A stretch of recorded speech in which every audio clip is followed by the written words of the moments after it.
Welcome back to Smart Speak English. Great to be here. So, we've all felt that moment, haven't we? That rush of panic when you realize you're running late. Oh, absolutely. That sinking feeling, whether it's work, class, meeting a friend, it's always awkward. It really is. Yeah. And it can throw off the whole vibe.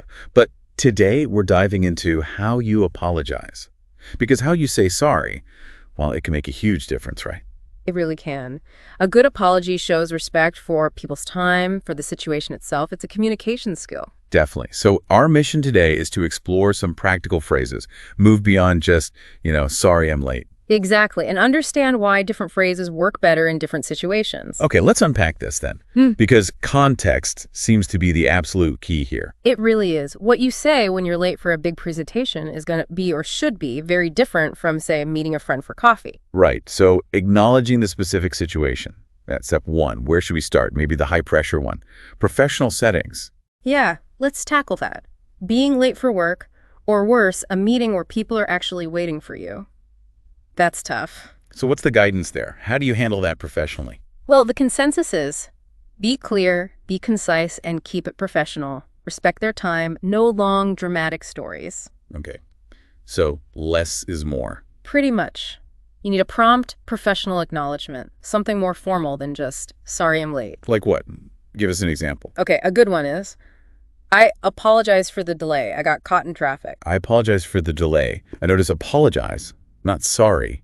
And the delay sounds specific. Exactly. Apologize is more formal, it carries more weight, and for the delay focuses on the impact on them.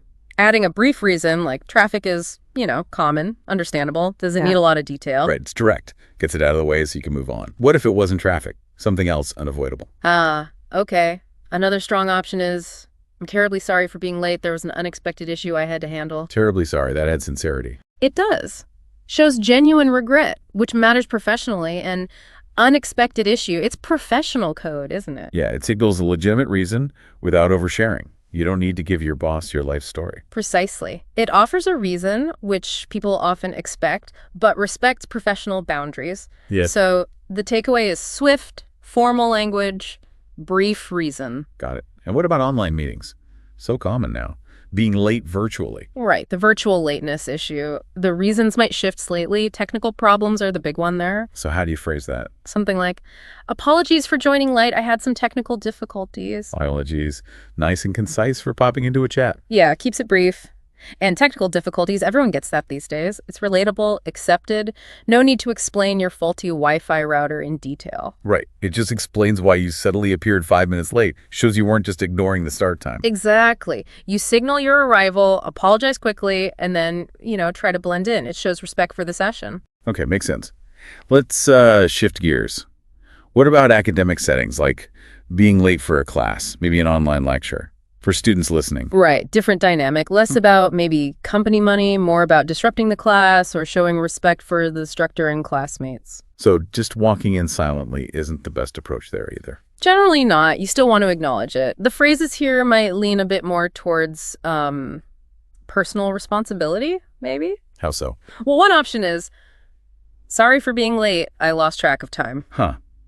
That's pretty direct. Admitting fault. It is. And in some academic circles, showing that self-awareness, owning your time management slip-up is actually valued. It's simple, honest, not blaming traffic. Right. It shows you messed up. Feels more accountable. It can, yeah. But what if it was something external, especially online? Like the tech issues again. Exactly. So similar to the professional world, but maybe slightly less formal. My apologies. I had some trouble logging in. My apologies. Still polite. Slightly more formal than just sorry. Good for addressing a teacher or professor. Right. And trouble logging in is, again, very understandable for online classes. The key thing in both cases, losing track of time or tech issues, is you're acknowledging the lateness. You're not just ignoring it. Exactly. It shows respect for the instructor, for the other students, shows you take the class seriously, even if you slipped up. Okay. Let's really change the tone now. Friends. Meeting a friend. You're running late. The rules feel different. Totally different vibe. Less formal, more personal. Authenticity matters more here, maybe. Yeah. And acknowledging they're waiting. So if it's just a few minutes. A simple, warm apology focus on them is often great. Like, sorry to keep you waiting. Well, I like that. It's about them, not you. Precisely. It focuses on their experience, the waiting. It's friendly, acknowledges their patience, and lets you move on quickly. Sets a good tone. What if you want to give that quick reason, like the classic? The traffic excuse, yeah, that can work with friends if it's genuine. Maybe something like, I'm so sorry I'm late, traffic was crazy. So sorry. Adds that bit of extra feeling. Yeah, makes it sound more heartfelt. And with friends, traffic was crazy is kind of universal shorthand, right? Delivered with the right tone, genuine regret, maybe a little exasperation, it works. It's less about the perfect excuse, more like, ugh, you know how it is. Exactly. It's relatable, connects you. But, okay, what if it's not just 5 minutes? What if you're like properly late, 20, 30 minutes, sorry to keep you waiting, feels a bit weak then? You're absolutely right. It does. The apology needs to match the level of lateness. If you've kept someone waiting a long time, you need real remorse, real responsibility. A simple reason can sound like an excuse. So what do you say then? How do you convey that deeper regret? Something that expresses how you feel about it. For example, I feel awful for being this late. I should have left earlier. I feel awful. That's strong. Shows personal regret. It does. It connects on an emotional level. You're showing the impact it had on you because you inconvenienced them. And then, I should have left earlier. That's taking full responsibility. No blaming anything else, just my bad. Right. And with friends, especially close ones, that vulnerability, that ownership, when you've really messed up their time, it goes a long way. It shows you value them and the friendship. It's about the impact. Okay. So we've covered a little late, quite late. Yeah. What about the worst case? You're so late, you just miss it. The whole appointment, the event, gone. Oof. Yeah, that's beyond just inconvenience. That's a complete miss. Plans ruined, time wasted. That needs the highest level of apology. What does that sound like? You need to really show you get how bad it was. Absolutely. Sincerity and responsibility are maxed out here. You need to acknowledge the severity. Something like, I sincerely apologize for missing the appointment. Something urgent came up. Sincerely apologize. Definitely stronger language. And acknowledging the specific thing you missed. Crucial. Not just, sorry I was late, but sorry I missed the appointment. And something urgent came up.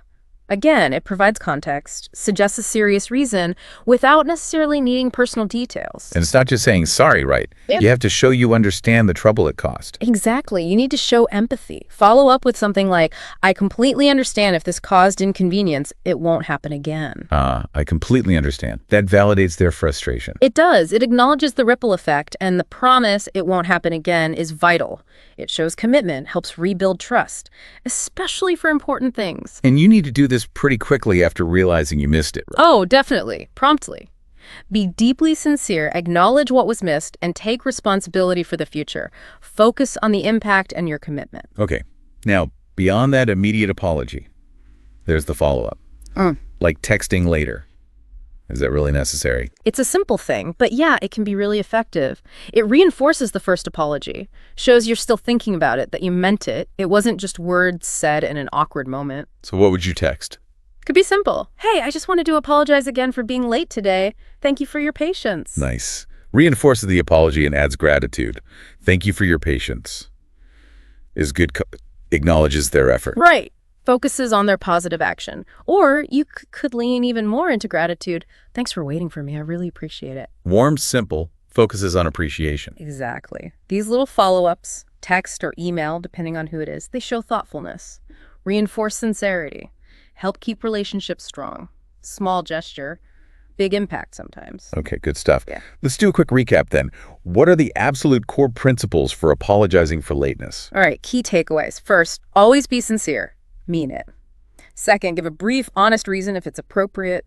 Don't overdo the excuses, though. Third, use polite language. I apologize, sorry for the delay, and definitely gratitude, like thanks for waiting or thanks for your patience. And the biggest one, it seems. Context is king. Match your words, your tone, everything to the situation. Formal for work, more personal for friends, accountable for class. You get the idea. It's definitely not one size fits all. You have to read the room. Absolutely. Tailoring the apology is crucial for it to be effective. Now, there was also a kind of bonus tip, wasn't there? Alternative phrases that shift the focus a bit. Ah, yes. Ways to sound maybe even more natural, or at least soften the landing. Instead of leading with, sorry I'm late, you lead with gratitude for them. Like what specifically? Things like, thanks for waiting. Simple, direct. Or, appreciate your patience. Again, focusing on them. Or even, hope I didn't keep you long. That one feels a bit softer, maybe for less formal settings. Yeah, exactly. These phrases work well because they immediately acknowledge the other person's time, their patience, the thing your lateness actually affected. It feels less like making it about your mistake. It's a subtle shift, but I can see how that would feel better.